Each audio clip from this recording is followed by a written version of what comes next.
Grand Finals of the Mobile Masters. Will it be the gods Onyx Philippines or will RRQ finally reclaim their throne?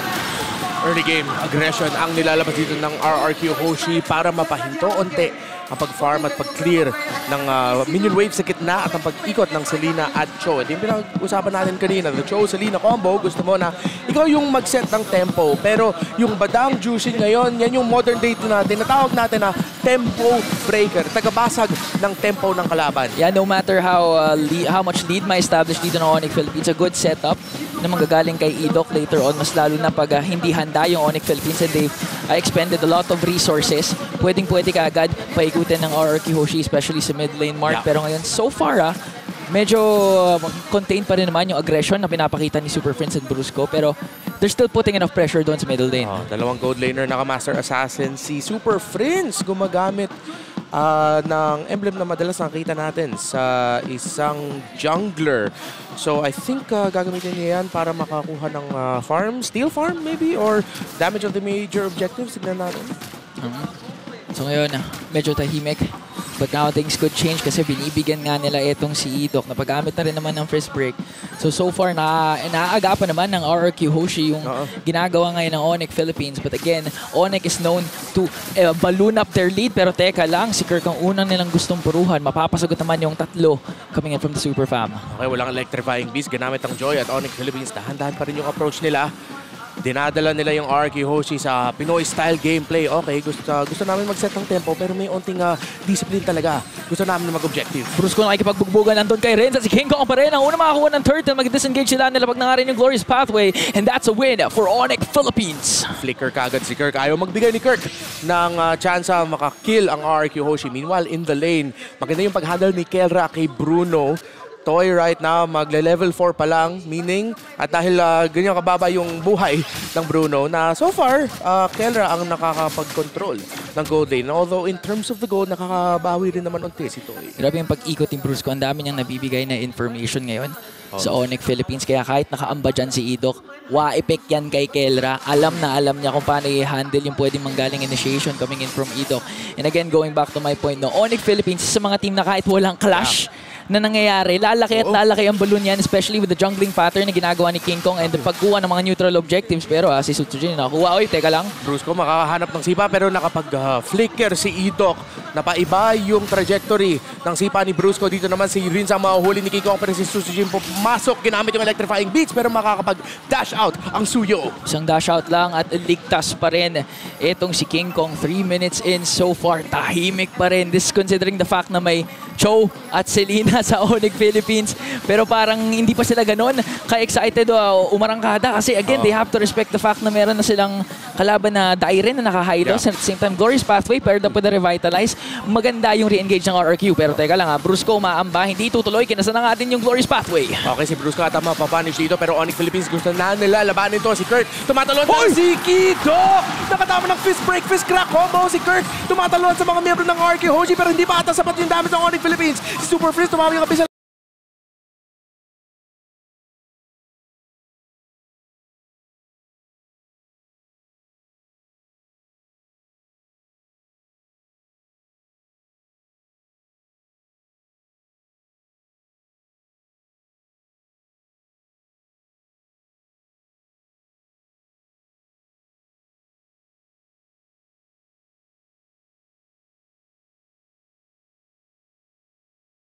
Kung di ako nagkakamali, pumasok ata si Kelra sa laban na yun. Then, na 1v1 lang.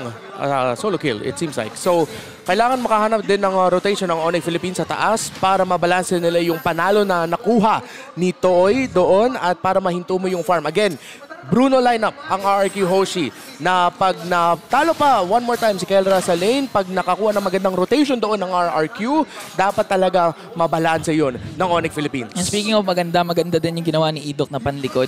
delayed entry with the first break, first crack combination. Kaya nung una, Onyx Philippines yung nag-initiate doon, nag-start ng clash. Yeah. But after that, Edok fist break, fist crack combination ay mabilis ang nabigyan ng Onyx Philippines. Luckily, si Kirk hindi kaagad na burst down, kaya naman nakatrade pa ang Onyx. Pero things could change kasi ngayon nilapag na yung Glorious Pathway. Grabe si Riz ng Crimson Beacon na. Si Kirk naman nag-zone out dito. Onyx Philippines naghahanap ng angulo. Nakapasok si Brusco! Nasipa niya pero si Susuji nakakuha ng turtle dito. Onyx Philippines lumalaban pa rin naman si King Kong nasa backline pero si Kirk, Super Prince, lumalaban pa rin. Brusco na-taken out pero si Edok naman ang mawawala. Si Rins din, dalawang membro ng RQ Hoshi ang nawala. Onyx Philippines nanalo doon sa objective team fight. Ito na, bumapasok na yung idea ng third pick dahil teka lang, hindi pa nga ata sila tapos yung kabayo na papalayo ngayon. Keller this time in the picture, Susuji na pa electrifying beats para makalayo. Pero Onyx Philippines in full control. Toy paparating na rin dun sa bandang taas habang si Keller tumutuloy pa rin magtulak. King Kong nangangagaw na nga rin ng jungle creeps and they will disengage unless ipasok ni SOD! Keller hindi naman pinasok pero si Kirk tumatalo pa rin with the Infernal Pursuit. Nakatakas yung kabayo pero here comes Rins. May makukuha siya dun. Brusco galing sa likod! Okay, nakasisi immunity naman dun yung Bruno pero nahuli pa rin ni Kirk. Onyx Philippines ayaw pa nila bumitaw dito sa gitna.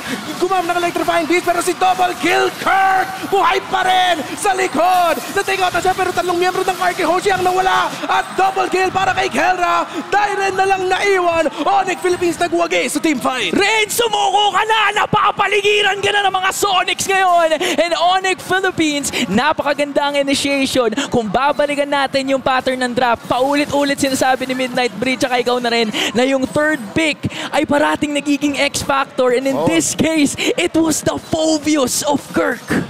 So far, so good para sa Onyx Philippines. RQ Hoshi nakakuha ng push sa taas. So, ito yung sinasabi natin na hanap ng balanse sa lineup na okay, maganda yung laning phase ng Bruno. Siya yung una nakabasag ng Torres sa taas.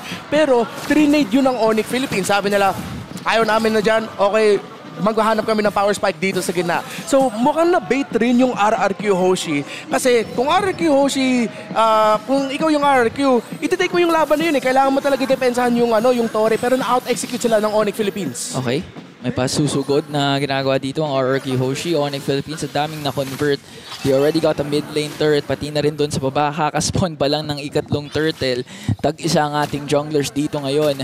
And ito na, this might be the mid power spike na hinihintay ng RRQ Hoshi. Bumabalik na sila sa UB strat nila. 5 silang nandyan. Keller doon sa taas. Pwede pumasok anytime with a Spear of Destruction. Wala pa naman masyado ng full commit, pero si Kirk galing doon sa likod. Si Riz gumamit na rin ng Crimson Beacon. Keller nakapagbasag ng Torre, pero nakasipa doon si Brusco. Susuji para makakuha ng turtle dito.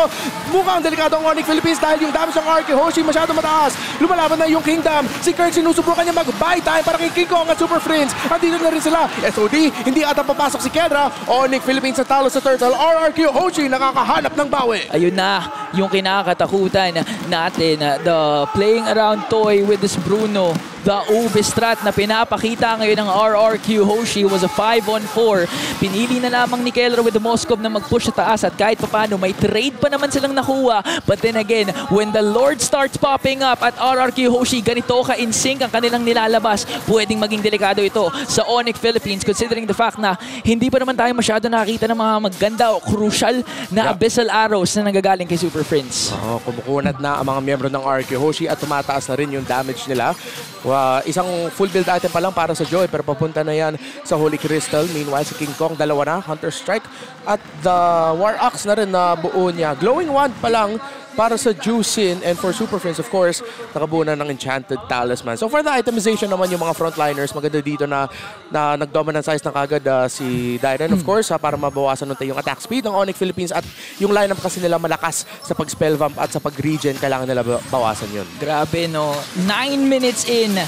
Ito na yung pinakadikit na playoffs game ata so far, 7-8. Yung lead na na-establish ng Onyx Philippines earlier was 2K. Ngayon, parang barya na lang for RRQ Hoshi. Nakatulak naman din sila sa taas. Pero ang kagandahan for Onyx Philippines is teka lang, Brusco, may nasipa pero medyo off-angle. Tutuloy nga ba? Hindi tumama yung Spear of Destruction mula kay Kelra. Okay, mukhang napaisip doon si Brusco kung itutuloy niya. Sa moment ng hesitation na yun, si Suchijin ay nakapaglayo na unti. At naiba niya yung direksyon kung saan siya masisipa at nakatakas man siya. Onyx Philippines do, meron pa naman lamang dito. Si Brusco, wala pa rin takot na pumuesto sa harap ng RQ Hoshi na kailangan. Pero Onyx Philippines, mukhang ibibigay nila yung Lord na to. Tignan natin kasi si Kelra nasa taas, si King Kong, papunta pa lang. King Kong, paparating na nga din dito. 10,000 HP para sa Lord. Rins ata yung unang mabibigyan. Pero Idok, napakaganda ng zone with the fist break, fist crack. Kaya naman kay King Sutsujin, maupunta yung Lord. Pero sabi ng Onyx Philippines, wala kaming pake sa Lord. Gusto nila mag-go for the kills. Makakagawa nga pa nila dahil si Dairen nakapasok. Nakatakas yung kabayo. Si Super Friends ginamit yung flicker para makuha siya ng angulo doon. Si Toy binibigyan ni Kirk para si Toy nang wala. Nahuli kagad ni King Kong. Trade, XP laner. Pero dalawang membro ata ng Onyx Philippines nang wala. Kirk and King Kong. Habang si Kelra tumatrabaho lang sa top lane. Siya maghito dito sa Lord. Masyado na masakit ata dito si Kelra. Si Bruce kung gusto tumulong. Dito na rin si Friends. Si Kelra lumalapit pa rin. Okay, Kelra pinasok 1v1. Pero sakto dito naman si Brusco. Pero mukhang mabibigyan nga ata si Kelra. One more hit and Reigns will deliver the final blow. Hapat na member ng RRQ Hoshi handang labanan ang gold standard. And with the Lord, maaari nga silang makapush. Mukhang malaki yung bawi ng RRQ Hoshi. Sila nakakuha ng Lord. Munti ka na sila mawala ng Torres sa taas dahil sa split push. Pero tiwala sa isa't isa, lumaban pa sila doon at hindi sila umatras sa paglaban kay Kelra at sa mga miyembro ng Onyx Philippines na nag-rest back sa kanya. So ngayon, nakuha na ng RRQ Hoshi yung tempo na gusto nila hanapin. 11 minutes into the game na sila ang lamang. Good seal, may magaganap dito para kunin ang mga jungle creeps na meron ngayon si King Kong. RRQ Hoshi holding on to the lead that they have. Yung top lane turret ng Onyx Philippines mukha rin namang tutumba pero may mga holy shields pang natitira for Onyx Philippines. We have to watch out para sa mga setups na ginagawa ni Idok. Kasi again, kaya nakuha ng RRQ Hoshi yung Lord. Kahit medyo out of position din naman yung Onyx Philippines, sinelyado nila yun dahil sa magandang setup ni Idok kay King Kong. So far mga nakita natin dito, madalas actually 4v5 team fights. RRQ Hoshi play as 5, play as 1 yung ginagawa nila dito sa mapa pagdating sa team fight sequences. Meanwhile, Onyx Philippines gusto nila daanan yung RQ Hoshi sa macro, sa pag-split push ni Kelra. Pero tignan natin kung kailan na mag-iiba yun because at some point, Onyx Philippines kailangan na talaga sumama ni Kelra for the full-on 5v5 team fights, hindi lang yung late entry gamit ang SOD. Ito na yung sinasabi natin, tama ka, the SOD and even the Abyssal Arrow so far, hindi ganun ka-accurate yung tinatamaan. Maganda din naman ang pag-iwas na nagagawa ng RRQ Hoshi. And it looks like the Suyo and the Phobius pa lamang talaga ang nakikita nating nagiging X-factor for Onyx Philippines. Even yung mga Wave the Dragon kasi coming in from Brusco, naaagapan ng RRQ Hoshi kahit kumukonekta dahil may nagagawa yung RRQ, nag-off angle parate. Okay, Idok, natatama ng Abyssal Arrow. And yes, for Onyx Philippines though, yung masakit dyan, kahit na tumama yung mga Abyssal Arrow ni Super Friends at kahit tumama yung SOD ni Kelra, mapapaisip ka talaga kung ikaw ang Onyx Philippines, kaya ba natin labanin to? Kasi nasaan yung Juicin? Kung nasa ilalim kayo ng Crimson Bacon dyan, delikado yan. Kung si Idok naman, hindi pa nagpakita na, okay, wala pa akong ultimate na ginamit dito, delikado kayo dyan, edi hindi ka talaga lalaban kung Onyx Philippines ka. So, yung Onyx Philippines kailangan, unfortunately, na mag-overthink sila sa lahat ng mga crowd control at counter na pwede ilabas ng RRQ Hoshi. Kailangan nila mag-overthink at kailangan nila maging madamot ulit. Kailangan angkinin nila lahat ng pwede nilang makuha ngayon. Second Lord up for grabs, 20,000 HP. Naghihintay tayo ng magandang angulo. Coming in from Onyx Philippines, Dairen inunahan na with the Glorious Pathway na zone out ang Sonics habang si Sutsujin na naman ang makakakuha ng Lord. Ang lakas mag-zone out ni Rins. Harapan talaga yung Juicin niya. Kung sinasabi din natin sa playstyle ng mga Juicin na taga-Indonesia, pag alam nila sobrang lamang sila, especially kung meron silang Hylos na katabi, of course may walking fountain ka dyan. Hindi ka talaga matatakot na mag-frontline lang. May revitalize sila, Glorious Pathway, kaya naman RRQ Hoshi. Kumbaga kahit magmintis, yung mga setups na manggaling kay Idok, ang dali nila mag-re-engage as long as buhay na buhay at within reach etong si Rins. Okay na okay yan for RRQ Hoshi. And not to mention, si Toy tsaka si Rins naman ay naka-purify na hindi naman masyado pa nagagamit dahil nahihirapan nga makahanap ng magandang angulo. Itong si Brusco, pati na rin si Super Friends.